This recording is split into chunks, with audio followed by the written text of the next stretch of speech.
Então, nós estávamos falando desse negócio complicado chamado apreensão modal, ou esse jeito de chegar a uma conclusão intelectual e usar essa conclusão intelectual como base para a prática meditativa, né? Então, a gente chegou a essa conclusão de que, basicamente, essa posição mental ela é um abandono do que chama Catuskot, né? Chama afirmar, nem negar, tanto afirmar quanto negar.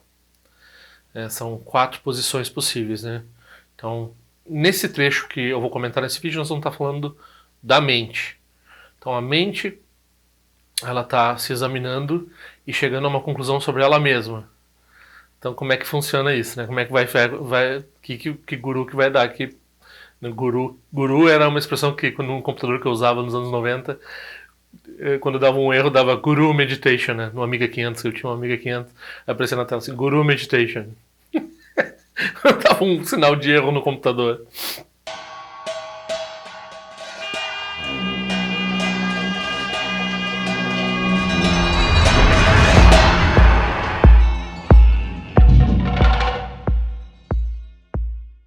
Então, eu estou ainda vendo se eu vou acompanhar essa greve dos Correios, porque eu acho que alguns dos cartões que eu mandei no mês passado e no outro mês ainda não chegaram.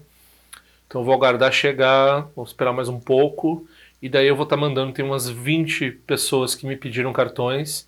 E se você quiser entrar nessa lista para quando não houver mais greve ou for possível mandar, então você manda seu endereço de correspondência aqui para esse e-mail. E se você acha importante, né, contribuir para eu pagar essa taxa de correio, você ou contribuir para o canal de forma geral, né? Porque afinal de contas a gente está trabalhando aqui para o YouTube por nada. Então aqui tem os endereços de contribuição para fazer por depósito bancário no Banco do Brasil, tem outros bancos e também pelo PayPal, pelo PagSeguro, né? Então tem várias opções de contribuir com o meu trabalho. E se for pedir o cartão, é legal fazer uma, né, dar um R$ 10, uma coisa assim, para cobrir os custos de correio, ok?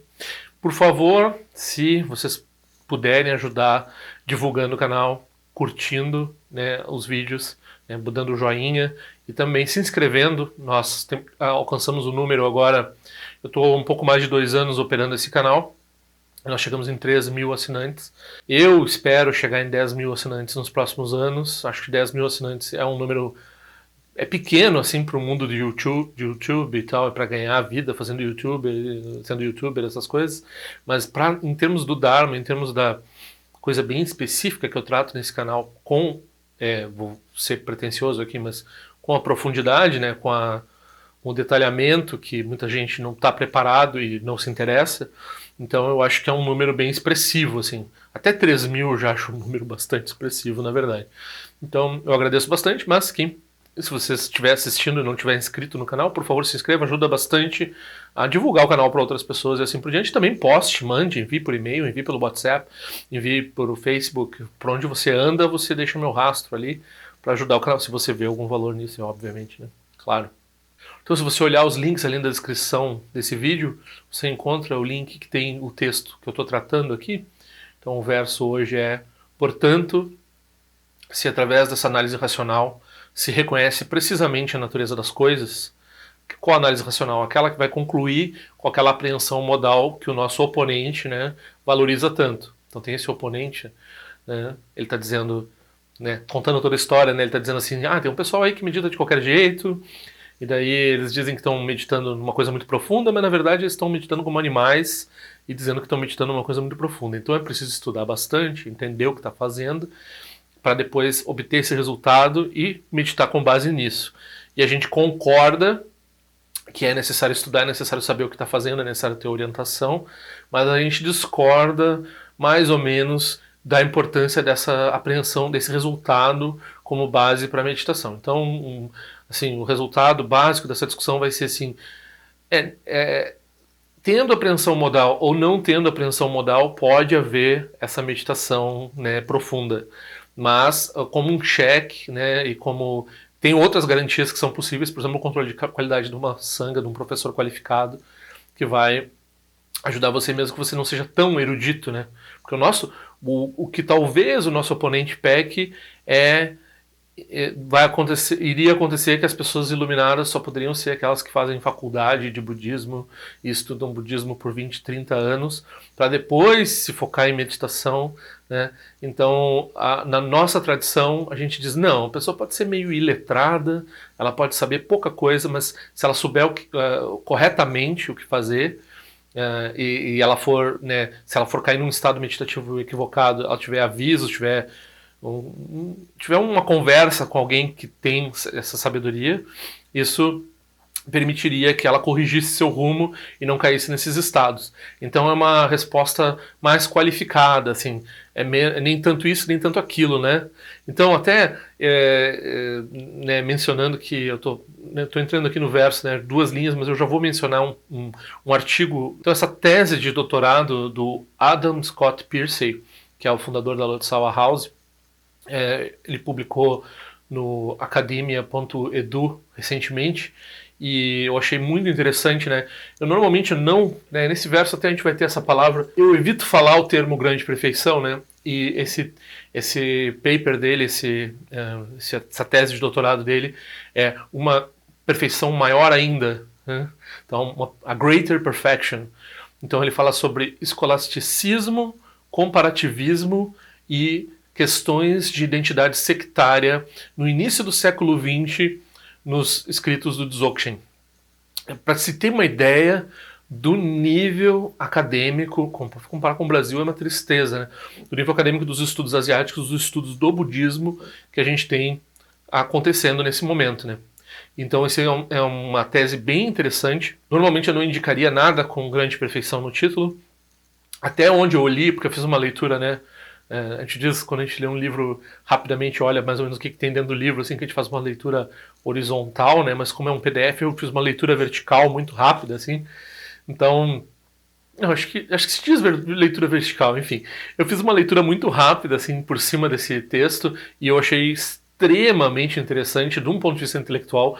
Não vai ajudar minha prática em nada, mas tem uma série de questões que a gente acaba sendo mal informado, né? Eu já vi pessoas que praticam bem mais do que eu, né? E daí elas têm certas noções, assim, que a gente sabe que também ela não precisa ter uma noção correta de história ou de não sei o que para fazer a prática boa que ela faz, né?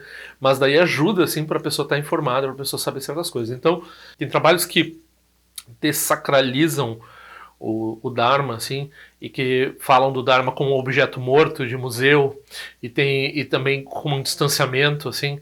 Então, no caso desse praticante, eu sei que ele tem conexão com grandes professores e que ele faz prática, que ele tem algum aval, e eu sei que o trabalho dele não é apenas um mero intelectualismo. Pode ser que ele tenha, né, produzido isso para a academia, porque é isso que a academia quer, mas com certeza não é isso que ele foca a prática dele e assim por diante. Então esse é um texto bem interessante.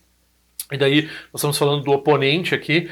Então ele fala desses 4 modos de lidar com o oponente que tinha nessa época, e um pouco antes no Tibete, né? Que era descartar completamente como se fosse uma coisa absurda, né? Ou em alguns mosteiros Nyingma eles aceitavam a posição do oponente, mesmo porque eles não tinham desenvolvido um estudo de sutra, um estudo do Mahayana profundo. Então eles diziam assim, bom, eles que são bons nisso, então a gente ensina de acordo com o que eles ensinam. Mas quando a gente vai chegar no Tantra e quando a gente vai chegar no Dzogchen, aí a gente vai, né, na grande perfeição, a gente vai para os nossos próprios ensinamentos. E daí dá uma disparidade, porque tem uma desconexão entre o que eles ensinam e o que é colocado depois, né? Então tem essas 2 estratégias. A outra estratégia aceitar completamente, dizer que eles estão certos e nós que estamos errados. E, na verdade, nós sempre pensamos que nem eles, na verdade, né? Então, dar de mão beijada assim para outra tradição a posição do entendimento. E a posição do Mipan, ele mesmo coloca nessa tese de doutorado, a posição do Mipan, ela é qualificada. Ela reconhece o valor, reconhece, né, não degrada, não fala mal do Tsongkhapa, diz que Tsongkhapa é um grande professor, diz que Tsongkhapa é um ser realizado, mas nos pontos específicos ele debate com o Tsongkhapa e derruba aqueles pontos. Então, ao contrário da posição, por exemplo, a posição é muito semelhante à posição de um professor Sakyapa, que é o Gorampa, cujos textos foram proibidos e expurgados no Tibete devido à perseguição religiosa, né, emplacada pela Gelug. Então, porque ele falava mal do Tsongkhapa, né? Ele basicamente destruía o argumento do Tsongkhapa e dizia que o Tsongkhapa estava totalmente errado e que não tinha valor nenhum, né? Então, não sei se ele chegava a criticar o Tsongkhapa, né, tipo, chamar de demônio, alguma coisa assim, que acontece às vezes nos textos tibetanos, mas era uma coisa assim, rechaçando completamente a visão do oponente, né?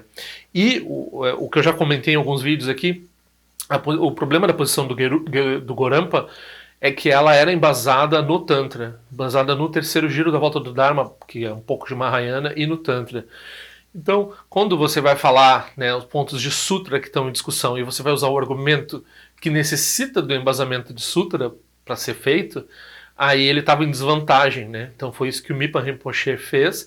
Ele reconheceu esse problema dentro da argumentação do Gorampa, mas ele usa basicamente a mesma argumentação do Gorampa, sem esse viés negativo com relação aos mestres e à linhagem que está produzindo esse conhecimento, e por outro lado, ou seja, embasado no conteúdo e puxando as referências textuais lá nos textos antigos, né, nos comentários clássicos que todo mundo aceita e nos sutras Mahayana que todo mundo tem que aceitar também.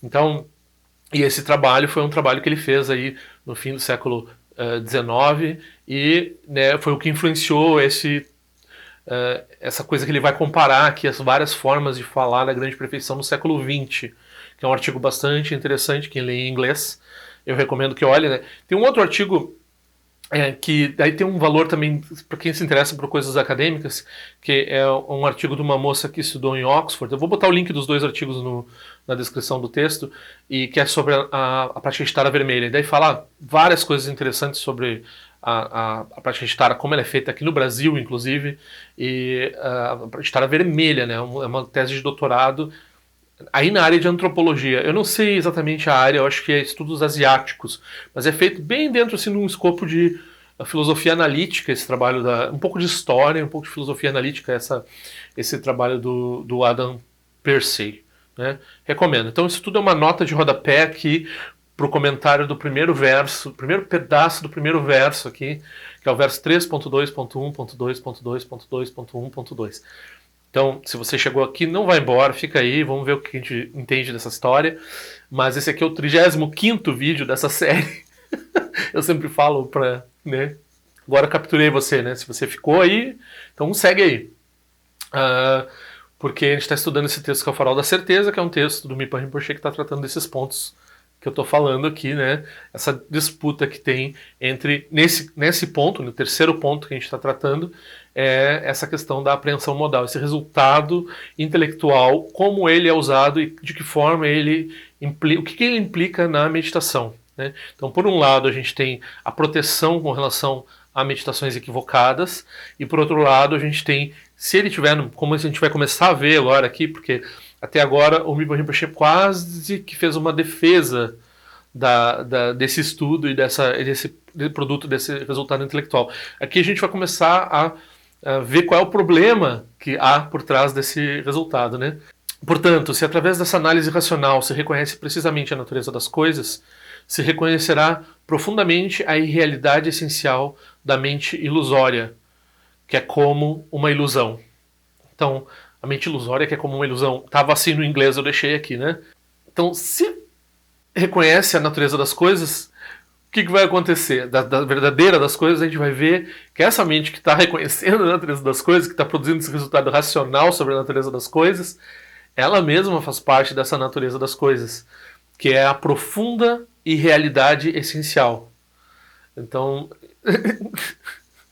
vai ter essa dúvida direta com relação a esse fazedor de intelectualidades, né? Esse produtor de intelectualidades aí, que está gerando esse entendimento e essa apreensão modal. Esse vai ser o resultado né? O resultado, né, subiu, tira a escada, não precisa mais, andou de barco, larga o barco, não precisa mais do barco. A mente intelectual, ela produz o resultado, deu. Aí, né, se a pessoa vai ficar precisando da apreensão modal depois para ver a natureza das coisas, aí tem tá usando uma muleta, né? Tá usando tá se referindo sempre, voltando, não, tá resolvido. Se tá resolvido, não precisa mais assumir todo esse processo, né? Senão não tá realmente resolvido. Então, exatamente como ao fitar diretamente o espaço, isso quem fizer as práticas preliminares, né, fizer todo o treinamento, né, porque a grande perfeição, esses ensinamentos sobre meditação nesse nível aqui, eles são dados quando a gente acumulou muito mérito e sob orientação de um professor muito qualificado, né? Então tem gente que toma ensinamentos de grande perfeição no Facebook, de qualquer um, e tem gente que pega um professor aí qualquer, assim, que tem qualquer qualificação de qualquer jeito, né? Que se diz que sabe alguma coisa. Você precisa analisar o professor, você precisa gerar mérito, você precisa fazer um bocado de prática, daí você fica na posição em que vai fazer sentido ouvir essas instruções sobre como meditar, né? Então, quando, né, você faz a meditação dessa forma, daí se obtém a certeza profunda sobre a natureza da própria mente. Claro, você olha, né, você vê que ela também é como os outros fenômenos. Ela também é irreal, né? Então, a gente está falando aqui que, embora ela esteja em movimento, ela é vazia. Ela também é vazia. Então, o próximo verso vem, você pergunta, bem, então essa sua mente, ela é não existente como um espaço ou ela tem uma cognição separada? Aí tem uma resposta, né, que é o próximo verso, 3.2.1.2.2.2.2.2.1.2.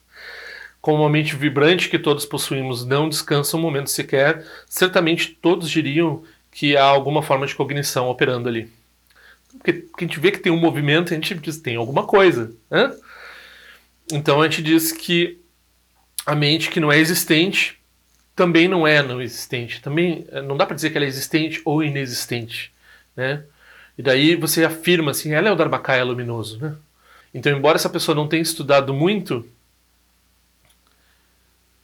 uma pessoa que afirma introduzir a natureza da mente pensa que isso é um ensinamento ao estilo de conhecendo-se a um, libera-se a todos. Então, aqui eu deixo esse verso do jeito que ele está traduzido aqui, porque eu acho que ele tem uma ambiguidade no que ele está dizendo aqui. Ele está dizendo assim, se você recebeu a introdução, então você sabe o que está falando. Se você não recebeu a introdução, então não adianta. Isso daí não é só falar da boca para fora, que é o que ele vai comentar no próximo verso, né? O ensinamento de não existente e tão pouco é inexistente na grande perfeição é a liberdade dos 4 extremos da elaboração. Caso você examine com cuidado a mente, não se pode dizer que ela exista, e também não se pode dizer que ela não exista. Então, isso é o fato, né? Então, é bom lembrar que a gente está em discussão aqui algumas vezes também com esse pessoal do Shenton, né? Então, estritamente falando, Mipa Rinpoche e Longchenpa não defendem Shenton, né? Daí, uma pessoa que é da tradição Kagyu já veio me procurar dizendo não, mas a Nyingma não é Shenton. Vem cá, eu sempre achei que a Nyingma era totalmente Shenton, porque tem uma linguagem parecida com Shenton. Então tem mestres Nyingma que usam a linguagem Shenton, inclusive o Jamien Chensi Wangpo, que também não é exatamente um mestre Nyingma, mas que é um mestre Hime que falava em termos Nyingma, que era professor do Mipa Rinpoche. Então o Mipa Rinpoche, eu já comentei no vídeo anterior também, ele vacuidade extrínseca, Shenton, eu estou falando, uma das formas de entender vacuidade, né? Daí eles dizem que existe essa natureza livre e luminosa da mente. Existe, né? Eles não dizem que está além da existência e não existência. Eles têm um truque lá para afirmar isso sem cair no eternalismo. Então, mas a Nyingma não é, normalmente, tradicionalmente ela não postula essa visão Shenton. Ela postula a não elaboração, que é o que as outras postulam, daí a gente está discutindo aqui exatamente que natureza tem essa não elaboração, né? Nessa natureza de não elaboração, a gente está literalmente dizendo que ela está além dos extremos, né, de dizer que existe existência e não existência. Então, quando o pessoal usa a palavra existência, ou a palavra que não é vazio, alguma coisa nesse nível aqui, eles estão fazendo isso de um ponto de vista muito específico, que é o do Shenton Lai, que tem suas próprias prerrogativas. O próprio Mipa Rinpoche, a grosso modo, refutava Shenton, mas quando o professor dele pediu para ele porque até tem um comentário irônico que as defesas do Shenton não estavam com uma grande qualidade, né? O Mipa Rinpoche mesmo disse que esse pessoal não defende muito bem a visão deles. Então o Jamyang Chance Wang pediu para ele compor uma defesa do Shenton, então tem uma defesa do Shenton também pelo Mipa Rinpoche. Mas de forma geral, a gente na tradição Nyingma não esposa estritamente falando a visão Shenton, né? Então esse verso também está dizendo isso, né? Ela é vazia, né? A mente é vazia. E a natureza é essencial da mente, né? Como nós estamos falando aqui. Então, mas de fato, sua mente não vai além dos dois extremos de existência e não existência. Né? Quando a pessoa está falando isso, a mente não está indo além dos extremos. Ela está só falando da boca para fora. A mente está operando nos extremos quando ela está afirmando isso. Então, e nem mesmo no extremo onde não é existente, tampouco é inexistente. Você só está mantendo um pensamento sobre a mente na base dela ser não existente e tampouco inexistente. Então, o que você está fazendo é só ter um pensamento que, do ponto de vista de lógica aristotélica, ela vai ser meio problemático, mas aqui a gente pode, sei lá, usar um intuicionismo, uma coisa assim, além do terceiro excluído, e dizer que isso aqui é lógico e possível, e daqui a pouco a mente está se apropriando disso e está fazendo lógica com isso, e não tem problema nenhum. Não, a gente está falando... A mente, ela obtém o estado de não elaboração e ela não se fixa num resultado, uma fórmula, não é assim, é vazio. Outro dia uma pessoa me interpelou aqui e estava falando, estava preocupado com essa coisa de... Sempre tem um preocupado com renascimento no Dharma e epistemologia. Como é que tu realmente sabe que tem renascimento e não tem essa coisa de filósofo, assim, de querer saber se tem um lastro, né? Se tem um jeito de especificar com isso. Não, mas aqui é religião, né? Religião tu ouve de um cara que é importante, daí tu aceita porque tu se submeteu à posição da pessoa que falou, porque... Não, o Dharma nunca é assim, né? Então aqui também, quando a pessoa diz assim, aceito a vacuidade, a vacuidade não é uma crença. A vacuidade você ouve sobre isso, você acha interessante a ideia, você vai estudar para saber o que é, e daí você vai aceitar com base no mérito da ideia, né? Não porque o Buda disse que as coisas são vazias. Só você usar a palavra vacuidade para se referir às coisas não produz nenhuma transformação em você, não produz nenhum benefício no mundo, aliás, prejudica a noção de vacuidade porque você está usando aquela palavra de forma vazia, vazia no mau sentido. Então, o que você precisa obter é o entendimento intelectual efetivo da vacuidade e uma realização inferencial direta da vacuidade. Daí, quando você tem isso, daí você está falando de uma forma integrada a partir desse tipo de coisa. Então, aqui ele está dizendo, se você chega a um resultado, né, formulaico e daí produz um pensamento que tem um viés assim que dá um nome de não elaboração, ou de vacuidade, ou de além disso, daquilo, e não sei o quê, falar é barato. Qualquer um fala isso, qualquer um se associa a essa ideia e começa a vender esse pato para qualquer outra pessoa que ouve, daí ouve, acha bonito também. Mas se não houver um estudo, se não houver essa introdução, essa preparação, essa meditação e assim por diante, se tornam meras palavras, né? Então, fora o nome, ao falar das coisas dessa forma, isso não é nada diferente do eu inconcebível do apóstata. Ou seja, às vezes as pessoas vêm me procurar novamente com essa ideia, que é o inverso do que se deve fazer, né? Então, a pessoa vai tentar encontrar no budismo alguma coisa que justifica o eternalismo dela. Algumas vezes o niilismo, mas geralmente o eternalismo. Então, na natureza de Buda é igual, sei lá, ser igual a Jesus Cristo... comparação religiosa e também essa ideia New Age de que tudo é a mesma coisa, universalismo e assim por diante, né? Então as pessoas elas querem, viu aqui, ó, quando o budista está falando isso aqui, na verdade é que nem a outra tradição lá que é eternalista, e daí no fim tá todo mundo bonito e todo mundo... Enquanto que nós no budismo nós estamos dizendo assim, não, se você está achando que tem eternalismo, então você não entendeu ainda. Então esse é um indício, que se você está achando que é parecido com a outra tradição, é um indício que você ainda não entendeu bem o budismo. Tem que estudar mais o budismo para achar o que é a diferença, a especificidade do Dharma, né? Então aqui, se você ficar só jogando umas palavras de mistério e inconcebibilidade além dos conceitos e assim por diante, e dizer, a mente é assim, não sei o quê, não é nada diferente do que falar de Deus como um mistério, ou de falar do Atman como algo inconcebível e além dos extremos e assim por diante, né? Então, falar é barato, falar é fácil, colocar o rótulo de não conceitual é a coisa mais fácil do mundo, mas entender esses pontos aqui, estudar e saber por que tem essas discussões e por que eles estão preocupados em estabelecer o Dharma como uma coisa pura, isso daí são outros 500, né? Então, vamos seguir nesse estudo, né? Que eu acho que agora eu tô achando um jeito de falar disso sem entrar nas coisas problemáticas, né? Finalmente, porque é um campo minado assim para quem tá falando no YouTube para um público que talvez nunca vai encontrar um professor, nunca vai fazer as práticas preliminares, que talvez nunca vai realmente praticar o Dharma, né? Então, às vezes a pessoa tá ouvindo assim por curiosidade dela, pode gerar conceito, depois ela vai lá pro Face. Eu fico muito triste quando eu vejo no Face as pessoas botando transmissões de grande perfeição, transmissões de ensinamentos profundos de Mahamudra. Eu fico, assim, fico em estado de choque, assim. As pessoas não entendem o valor daquilo, né? É como também a sociedade, a gente fala que a pornografia degrada, né? Porque revela uma coisa que é bonita em privado, daí põe aquilo em público e comercializa e faz sei lá, o Mark Zuckerberg ganhar dinheiro e daí faz as pessoas curtirem, faz outras pessoas terem aversão, produz mais proliferação mental, produz mais confusão no mundo. Então as pessoas fazem isso também com os ensinamentos do Dharma. Elas expõem os ensinamentos do Dharma sem qualquer cuidado e para qualquer público, e daí as pessoas que gostam errado, e as pessoas que não gostam então estão mais erradas ainda, e isso é fonte de grande sofrimento, né, para o futuro dessas pessoas, e, né, até às vezes de quem está lendo e vendo essas coisas. Um dos motivos pelos quais certos grupos devem ser evitados no Facebook, né?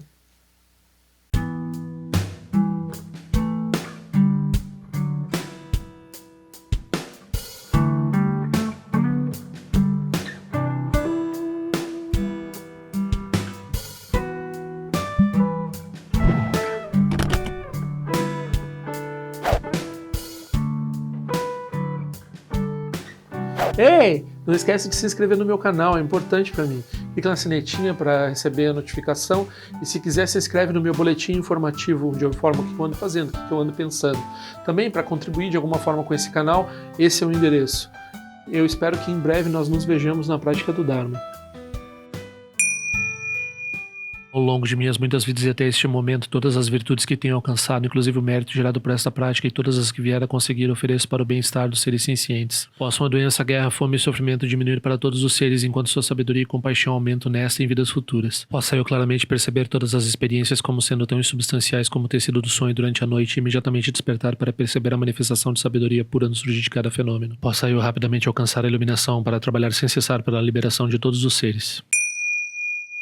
Nirawe Korajinga Sumpano Neoma Lundi Kwene Tirezi Wante Jinja Soiza Pekaja Produtin Joji Om Sochi Jamen Champene Jirasawa Kunchatu Zio Zetai Bai Mediano Jutu Piamani Jogi Sasundatu Ten Joji Chime Kwene Pema Sambao Sasura Jinja no Pai Garjuan Shujuku Peku Kuze Destintes Indar Shinju Chigmetu Jutru Panangi Wancha Tungondo Pateno Muyengi Kupamalora Sanelundu Tinleta Tutin Joji Pemeja Sum Pemeri Suji Pemetan Lati Kuzizuan Pemancha de Droma de Soji no Nibe Melunde do Joji Nenjuane Chimpote Payuri Nebadan Basi Pechambundan Kuseja Senten Joji Kusun Sanje Guru Rinpoche do Condado de Wachimbo Jabartia com seu tutor da Poça Sol, Debson Chinchilap do Sushi, não se lembra de Chiva, dançam balão do Partingelo, uma rumba Zaguru, Pemacede, que loja som de lote, aliança som de papel, do Jushu Sung, não guarda miral do Sungele, show.